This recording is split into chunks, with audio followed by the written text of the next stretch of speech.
Hey everyone, I didn't know if I had done an update on Voldemort's cage.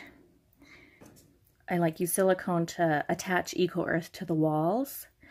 And then I made him a really thick bed of Eco-Earth to he's kind of in two layers right now. There's his top and there's his bottom is down in one of the hides. This tank is about 4.5 square feet of floor space. It's got about 3.5 square feet on the ground level, which is let's see if I can give you an idea. It's quite deep.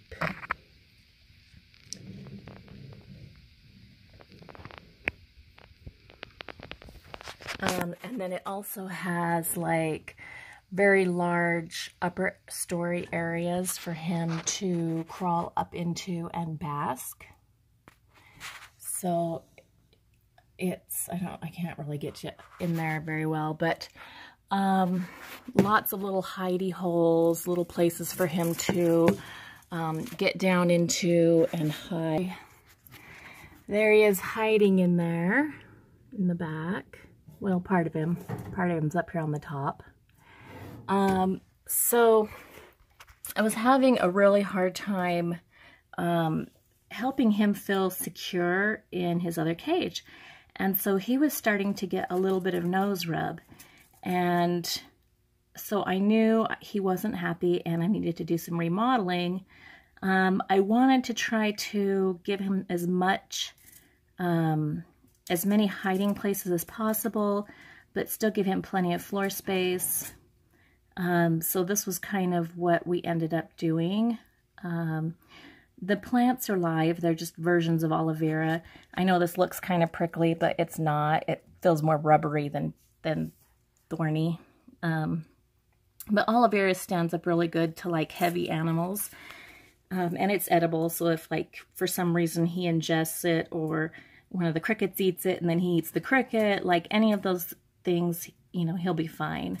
I didn't put one in that top basket, just because I wasn't really sure if I wanted to do a dangling vine down that area right there. I don't think he really cares that there's an open basket for plants. I may come back and do it later, but for the time being, I just wanted to give him plenty of hiding rooms and floor space and upper story space. This is quite a large upper story room on the top here. And then of course there's all of this area over here. So that is his new cage. And you can kind of see by the size of his head clear back there, that's his head. This is a pretty large area for him. So I think it's going to work out really well. With all of my animals and everything, I am constantly adapting to make sure that they get what they need. And if they show me any kind of signs of displeasure in where they're at, like with Voldemort getting the nose rub, that tells me something's wrong, and I will do everything I can to try to correct it so that they can have the environment they desire.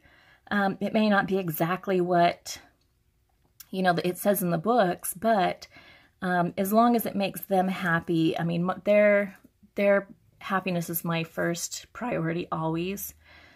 So here's his new place, and he seems pretty happy with it. He likes to kind of bask. He's not, it's really strange. I thought he would actually want to get right up under that light. But he seems to prefer to kind of be in between the rocks. He doesn't really want to sit on top of the rocks exposed.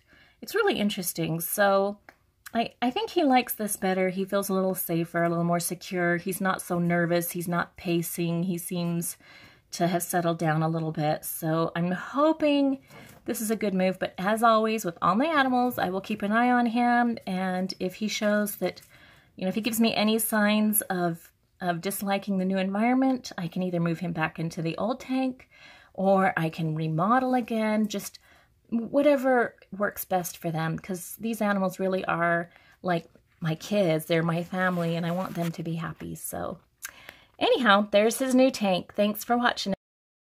please give video a thumbs up and like and subscribe. Thank you, everyone. Bye.